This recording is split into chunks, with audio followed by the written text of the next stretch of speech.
Hello बच्चों। तो मैं इस वीडियो के माध्यम से आपको टर्मिनल वेलोसिटी बताने वाला हूं, जो कि पिछले वीडियो में आपने देखा कि किस तरह से मैंने विस्कस फोर्स सॉलिड और लिक्विड लेयर के बीच निकाला था। तो उससे विस्कस फोर्स आया था Fv = 6 पाई ईटा आरवी। अब इसका यूज कहां पे होता है? स्टोक्स लॉ में।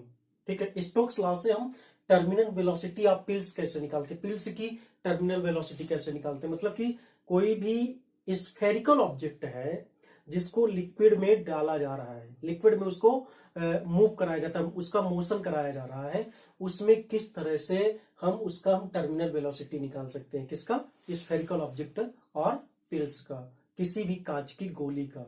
जैसे कोई पानी से भरा टैंक है, उसमें कांच की गोली डाल दी गई है, तो उसमें टर्मिनल वेलोसिटी कितनी होगी, ये हम निकालने जा रहे हैं। ठीक है, इसके पहले हम इमेजिन करते हैं जैसे बारिश होती है। तो जब बारिश होती है तो वहां से बूंद गिरी चली आ रही, फॉल हो रही। लेकिन आते आते जब हमारे सर पे बारिश की बूंद गिरती है तो हमें इतनी चोट क्यों नहीं लगती? क्योंकि वेलोसिटी बढ़ रही है ना लगातार, तो हमें चोट लग जानी चाहिए, बहुत ज्यादा चोट होनी चाहिए। लेकिन ऐसा नहीं होता। ऐसा क्यों? क्योंकि जब बारिश की बूंद आई, लेकिन होता क्या है, एटमॉस्फेयर जो है वो उस पर एक फोर्स लगाता है जो कि उसकी वेलोसिटी को कम करता है। लेकिन फिर भी वेट के कारण जो ऑब्जेक्ट होती है, जो स्फेरिकल ऑब्जेक्ट है, जो ड्रॉप है, रेन ड्रॉप, वो अपने वेट के कारण नीचे आ जाती है। इसका मतलब होता है कि जो एटमॉस्फेयर उसको अपोज करता है, वो अपोज तो करता है लेकिन उतना नहीं कर पाता है जितना कि वो नीचे की तरफ फोर्स लगाता है, और इस कारण वो धीरे धीरे नीचे आ जाती है। इसी तरह से जैसे हम पानी से भरे टैंक में कोई कांच की गोली छोड़ देते हैं, कोई ग्लास पिल्स ड्रॉप कर देते हैं, तो जब ड्रॉप करते हैं तो कांच पिल्स जो है पहले स्टार्टिंग में यहाँ पे इसकी वेलोसिटी 0 होती है, अब इसको छोड़ दिया गया। जब यहाँ पे वेलोसिटी 0 है तो कोई भी विस्कस फोर्स इसमें नहीं लगेगा, कोई भी थ्रस्ट नहीं लगेगा। लेकिन जैसे मैंने इसको ड्रॉप किया धीरे धीरे आई, तो देखिए जैसे इसको ड्रॉप किया तो ये अपने वेट के कारण नीचे आई। अब यहाँ पे देखिए इसका वेट हम कैसे निकाल लेते हैं। पहले लेट कर लेते हैं कि late the density of solid की डेंसिटी कितनी है, रो। ओके, अब सॉलिड की डेंसिटी रो है तो वेट = होता क्या है, mg होता है, मास इंटू ग्रेविटेशनल एक्सेलरेशन। अब मास की जगह पे डेंसिटी इंटू वॉल्यूम कर सकते हैं, ओके, और इंटू जी कर दिया, रो। अब वॉल्यूम किसका वॉल्यूम? स्फेरिकल ऑब्जेक्ट का वॉल्यूम, और स्फेरिकल ऑब्जेक्ट की यहां पे रेडियस ऑफ स्फेरिकल ऑब्जेक्ट, ये आर लेट कर ली गई, और इसकी जो वेलोसिटी है वी लेट कर ली गई। यहां पे देखिए ये रेडियस आर हो गई और ये इसकी वेलोसिटी वी हो गई। तो यहां पे जो इसका वेट होगा, जिस वेट के कारण, जिस वेट के रीजन में ये चली आ रही है, कहां पे, top layer of the tank से नीचे की तरफ चली आ रही है, तो m की जगह पे हम यहां पे रखेंगे रो वॉल्यूम इंटू जी। तो वॉल्यूम की जगह पे क्या हो जाएगा, इसका आयतन क्या हो जाएगा, वॉल्यूम क्या हो जाएगा, 4/3 पाई r³ जी, क्योंकि स्फीयर का वॉल्यूम होता है 4/3 पाई r³। तो इसका वेट हो गया रो, वॉल्यूम की जगह पे 4/3 पाई r³ और इंटू जी कर दिया, तो इसका टोटल वेट हो गया 4/3 पाई r³ रो जी। अब इस फोर्स से, इस वेट के कारण नीचे की तरफ जो ये फोर्स लगा रही है, कौन, स्फेरिकल ऑब्जेक्ट मतलब पिल्स, 4/3 पाई r³ रो जी, इस कारण से इस फोर्स से नीचे की तरफ आएगी। अगर रेन ड्रॉप इसी फोर्स से आती और कोई भी उसका अपोज करने वाला फोर्स, ऊपर की तरफ उसका विरोध करने वाला ना होता, तो हम सब लोग जब बारिश में भीगते तो चोट खा जाते। लेकिन इतनी वेलोसिटी से नहीं आती। अगर वहां से मान लीजिए कि 9 मीटर पर सेकंड की वेलोसिटी से चली तो यहां पे आते आते बहुत हजार मीटर पर सेकंड की वेलोसिटी होनी चाहिए, लेकिन होती क्या है, सेंटीमीटर में। तो इसका कारण है कि एटमॉस्फेयर उस पर अपोज करता है, उस पर अपोज फोर्स लगाता है। जैसे ये जो ग्लास पिल्स है वो 4/3 पाई आर क्यूब रो जी से चली तो आ रही है, लेकिन अब यहाँ पे लिक्विड क्या करेगा? लिक्विड चुपचाप तो बैठेगा नहीं, लिक्विड भी इस पर इसके अपोजिट डायरेक्शन में ऊपर की तरफ क्या लगाएगी? बॉयंट फोर्स लगाएगी, और बॉयंट फोर्स भी होगा इसी फॉर्म में होगा। बस केवल चेंज क्या होगा? डेंसिटी ऑब्जेक्ट की जगह पे लिक्विड की डेंसिटी हो जाएगी, और यहां पर हमने लिक्विड की डेंसिटी क्या लेट की है? सिग्मा। पहले ही मैंने लेट कर लिया है।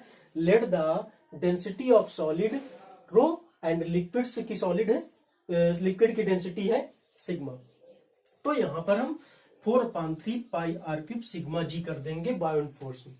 अब देखते हैं ये कि जो पिल्स है वो नीचे की तरफ इस फोर्स से आ रही है, और बायोंट फोर्स जो लिक्विड है बायोंट फोर्स के अंतर्गत इसका विरोध कर रहा है। तो कितना विरोध करेगा? नीचे चली आ रही, फिर भी आराम आराम से आएगी, केवल वेलोसिटी कम होती रहेगी, कम होती चली जाएगी। ओके, तो अब इफेक्ट जो है ये पड़ेगा कि इस फोर्स में, इस फोर्स को जब माइनस कर देंगे तो ये आएगा 4/3 pi r cube rho g minus 4/3 pi r cube sigma g. तो बचेगा क्या? 4/3 pi r cube g common कर लेंगे तो अंदर बचेगा रो माइनस सिग्मा। अब इस फोर्स से इसके बायोंट फोर्स के अपोज करते हुए भी इस फोर्स से जो पिल्स होगी, जो स्फेरिकल ऑब्जेक्ट होगी, वो नीचे लगातार आती रहेगी। ओके, अब इस फोर्स को हम इफेक्टिव फोर्स कहते हैं, जिसके कारण ये लगातार नीचे आती रहती है। अब जैसे ही इस फोर्स से 4/3 pi r cube g in bracket rho minus sigma, जैसे इस फोर्स से कोई भी पिल्स नीचे आती है, वैसे ही ऊपर की तरफ क्या प्रोड्यूस होता है? विस्कस फोर्स प्रोड्यूस होता है। क्या प्रोड्यूस होता है? विस्कस फोर्स प्रोड्यूस होता है, और विस्कस फोर्स होता कितना है? 6 पाई ईटा आरवी। तो इसका मतलब विस्कस फोर्स इसको अपोज करेगा। जब इसको अपोज करेगा तो इनबैलेंस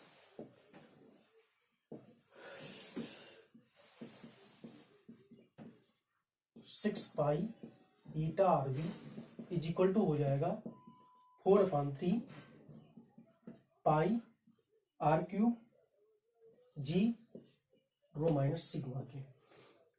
अब यहां से इसको कैलकुलेट कर लेते हैं। तो जब कैलकुलेट करेंगे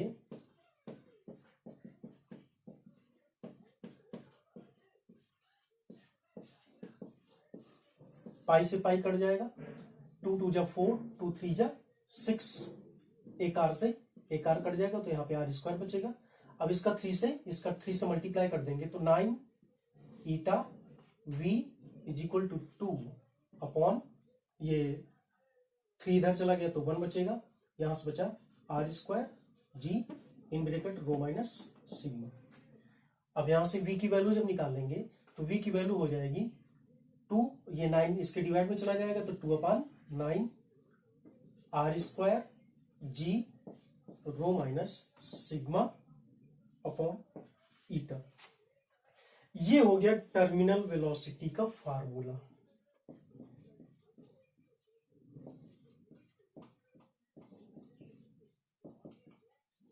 क्या हो गया? टर्मिनल वेलोसिटी का फार्मूला हो गया। और ये किस पर डिपेंड करती है? रेडियस पर। मतलब जितना बड़ा स्फेरिकल ऑब्जेक्ट होगा, जितना उसका शेप और साइज बड़ा होगा, मैंने पहले ही बताया, पहले वीडियो में बता दिया है कि जो विस्कस फोर्स होता है वो किस पे डिपेंड करता है? Shape and size of the object पे। तो उतनी ही बड़ी टर्मिनल वेलोसिटी होगी। यहाँ पे जो टर्मिनल वेलोसिटी है is directly proportional to the square of the radius of the spherical object. मतलब जो पिल्स है उसके रेडियस की स्क्वायर के डायरेक्टली प्रोपोर्शनल होती है। तो हम अगले वीडियो में दोस्तों, बच्चों, हम इसके न्यूमेरिकल्स बताएंगे, विस्कस फोर्स से, टर्मिनल वेलोसिटी से, स्टोक्स लॉ से। तो उम्मीद है कि हमें ये जो टॉपिक है टर्मिनल वेलोसिटी का बहुत ही अच्छा लगा होगा, बहुत ही अच्छे से समझ में आ गया होगा।